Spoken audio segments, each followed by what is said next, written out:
Hi hello friends, welcome to CET fighters YouTube channel. ನೀವೇನಾದರೂ ಇದೇ ಮೊದಲ ಬಾರಿಗೆ ನಮ್ಮ ಚಾನಲನ್ನು ನೋಡ್ತಾ ಇದ್ದರೆ ಆದಷ್ಟು ಚಾನಲ್ಗೆ ಸಬ್ಸ್ಕ್ರೈಬ್ ಮಾಡಿಕೊಂಡು ಪಕ್ಕದಲ್ಲಿರುವಂಥ ಬೆಲ್ ಐಕನ್ನ ಆಲ್ ಅಂತ ಹೊತ್ಕೊಳ್ಳಿ. ಬನ್ನಿ ಸ್ನೇಹಿತರೆ, ಇವತ್ತಿನ ಈ ಒಂದು ವಿಡಿಯೋದಲ್ಲಿ ಜಿಲ್ಲಾ ನ್ಯಾಯಾಲಯದಲ್ಲಿ ಖಾಲಿರುವಂಥ ವಿವಿಧ ಹುದ್ದೆಗಳಿಗೆ ಅಧಿಸೂಚನೆ ಕೂಡ ಹೊರಡಿಸಲಾಗಿರುತ್ತೆ. ಈ ಒಂದು ವಿಡಿಯೋದಲ್ಲಿ ಕಂಪ್ಲೀಟಾಗಿ ಮಾಹಿತಿಯನ್ನು ತಿಳಿಸ್ಕೊಡ್ತೀನಿ. ವಿಡಿಯೋನ ಸ್ಕಿಪ್ ಮಾಡದೆ ಕೊನೆವರೆಗೂ ನೋಡಿ.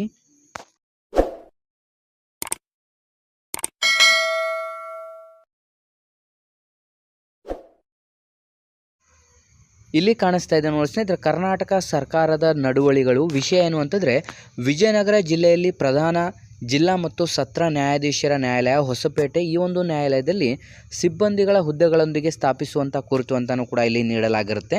ನೀವಿಲ್ಲಿ ಗಮನಿಸ್ತಾ ಇರ್ಬೋದು ಸ್ನೇಹಿತರೆ, ಇಲ್ಲಿ ಖಾಲಿರುವಂಥ ವಿವಿಧ ಹುದ್ದೆಗಳಿಗೆ ವಿವಿಧ ಒಂದು ತಾಲೂಕಿನಲ್ಲಿ ಅರ್ಜಿಗಳನ್ನು ಕೂಡ ಆಹ್ವಾನಿಸಲಾಗುತ್ತದೆ. ಹೊಸಪೇಟೆ, ಕೊಟ್ಟೂರು, ಕೂಡ್ಲಿಗಿ, ಹೂವಿನಹಡಗಲಿ, ಹಗರಿಬೊಮ್ಮನಹಳ್ಳಿ ಮತ್ತು ಹರಪನಹಳ್ಳಿಯಲ್ಲಿ ಖಾಲಿರುವಂಥ ವಿವಿಧ ಹುದ್ದೆಗಳಿಗೆ ಅಧಿಸೂಚನೆ ಕೂಡ ಹೊರಬಂದಿರುತ್ತದೆ.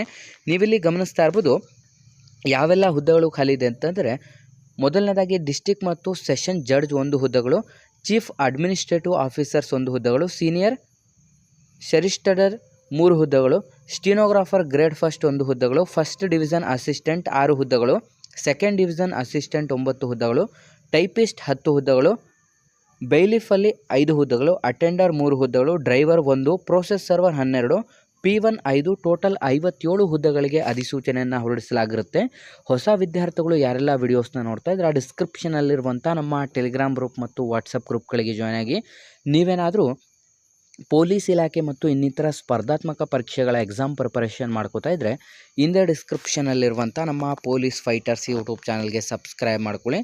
ಸ್ನೇಹಿತರೆ, ಇಲ್ಲಿ ಗಮನಿಸ್ತಾ ಇರ್ಬೋದು ಈ ಒಂದು ಹುದ್ದೆಗಳಿಗೆ ಸಂಬಂಧಪಟ್ಟಂತೆ ನಿಮಗೆ ಅಧಿಕೃತವಾಗಿ ಇಲ್ಲಿ ನೀವು ಗಮನಿಸ್ತಾ ಇರ್ಬೋದು ಏನೆಲ್ಲ ಒಂದು ದಾಖಲಾತಿಗಳು ಬೇಕಿರುತ್ತೆ ಮತ್ತು ಏನೆಲ್ಲ ಅರ್ಜಿ ಸಲ್ಲಿಸಲು ಬೇಕಿರುವಂಥ ಒಂದು ಶೈಕ್ಷಣಿಕ ಅರ್ಹತೆಗಳನ್ನು ನಾವು ನೋಡ್ತಾ ಹೋಗೋದಾದರೆ, ಕಂಪ್ಲೀಟಾಗಿ ಈ ಒಂದು ಹುದ್ದೆಗಳಿಗೆ 10ನೇ ತರಗತಿ, 12ನೇ ತರಗತಿ ಅಥವಾ ಟೈಪಿಸ್ಟ್ ಮತ್ತು ನೀವು ಪದವಿ ಹೊಂದಿರುವಂಥ ಅಭ್ಯರ್ಥಿಗಳಿಂದ ಈ ಒಂದು ಅಧಿಸೂಚನೆಗಳಿಗೆ ಅರ್ಜಿಗಳನ್ನು ಕೂಡ ಆಹ್ವಾನಿಸಲಾಗಿರುತ್ತದೆ. ಕಂಪ್ಲೀಟಾಗಿ ಒಂದು ಸಲ ನೋಟಿಫಿಕೇಷನ್ನ ಚೆಕ್ ಮಾಡಿಕೊಂಡು ಏನೆಲ್ಲ ಬೇಕಿರುವಂಥ ದಾಖಲಾತಿಗಳು ಅಂತ ನೋಡಿಕೊಂಡು ನಂತರ ಅರ್ಜಿ ಸಲ್ಲಿಸುವಂಥ ಒಂದು ದಿನಾಂಕಗಳನ್ನು ಕೂಡ ನೀವು ಗುರುತುಪಡಿಸಿಕೊಂಡು ನಂತರ ಅಧಿಸೂಚನೆಗೆ ಅರ್ಜಿಗಳನ್ನು ಸಲ್ಲಿಸಬೇಕಾಗಿರುತ್ತೆ.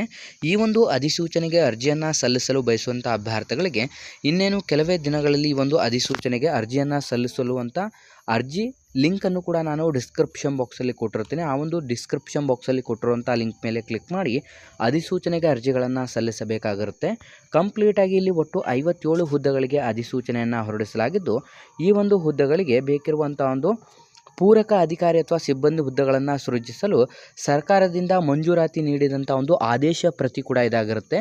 ಇನ್ನೇನು ಕೆಲವೇ ದಿನಗಳಲ್ಲಿ ಈ ಒಂದು ಜಿಲ್ಲಾ ಮತ್ತು ಸತ್ರ ನ್ಯಾಯಾಧೀಶರ ನ್ಯಾಯಾಲಯದಲ್ಲಿ ಖಾಲಿರುವಂಥ ಹುದ್ದೆಗಳಿಗೆ ಸಂಬಂಧಪಟ್ಟಂತೆ ಅಧಿಕೃತವಾಗಿ ನಿಮಗೆ ನೋಟಿಫಿಕೇಷನ್ ಕೂಡ ಹೊರಬರಲಿದೆ ಅಂತ ಇದೀಗ ಅಧಿಕೃತ ಮಾಹಿತಿಯನ್ನು ಕೂಡ ನೀಡಲಾಗಿರುತ್ತೆ. ಹಾಗಾಗಿ ಯಾವುದೆಲ್ಲ ವಿದ್ಯಾರ್ಥಿಗಳು ವಿಡಿಯೋಸ್ನ ನೋಡ್ತಾ ಇದ್ರೆ ಈ ಒಂದು ಜಿಲ್ಲಾ ಮತ್ತು ಸತ್ರ ನ್ಯಾಯಾಧೀಶರ ನ್ಯಾಯಾಲಯ ವಿಜಯನಗರದಲ್ಲಿ ಖಾಲಿರುವಂಥ ಹುದ್ದೆಗಳಿಗೆ ಸಂಬಂಧಪಟ್ಟಂತೆ ಒಟ್ಟು 57 ಹುದ್ದೆಗಳಿಗೆ ಅನುಮತಿಯನ್ನು ನೀಡಲಾಗಿರುತ್ತೆ. ಹಾಗಾಗಿ ಆಸಕ್ತ ಅಭ್ಯರ್ಥಿಗಳು ಈ ಒಂದು ಉದ್ಯೋಗ ಮಾಹಿತಿಯನ್ನು ಲೈಕ್ ಮಾಡಿ ಮತ್ತು ನಿಮ್ಮ ಎಲ್ಲ ಸ್ನೇಹಿತರೊಂದಿಗೆ ಶೇರ್ ಮಾಡೋದ್ರ ಮೂಲಕ ಇನ್ನೂ ಹೆಚ್ಚಿನ ಉದ್ಯೋಗ ಮಾಹಿತಿಗಾಗಿ ಹಿಂದೆ ನಮ್ಮ ಚಾನಲ್ಗೆ ಸಬ್ಸ್ಕ್ರೈಬ್ ಮಾಡ್ಕೊಳ್ಳಿ ಅಂತ ತಿಳಿಸ್ತಾ ಇದ್ದೀವಿ ಸ್ನೇಹಿತರೆ.